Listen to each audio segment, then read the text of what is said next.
Welcome to the Slop Temple. We pray this video helps.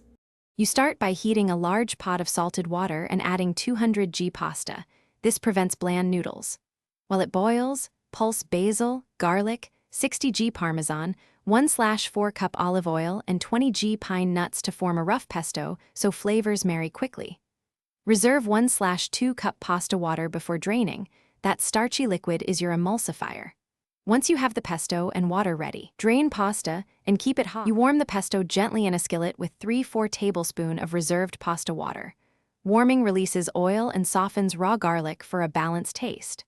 Once the pesto loosens, add the hot pasta and toss over medium heat for 1 to 2 minutes so each strand picks up sauce. Make sure to continually add small amounts of water to reach a creamy consistency, and finish with a squeeze of lemon for brightness and a final check of salt and pepper. You finish by turning off the heat and stirring in 20 g butter or extra parmesan to give the noodles a glossy, cohesive finish. Plate immediately so heat and steam maintain creaminess, then top with toasted pine nuts, basil leaves, and a little lemon zest for contrast. If the sauce splits or looks oily, don't panic.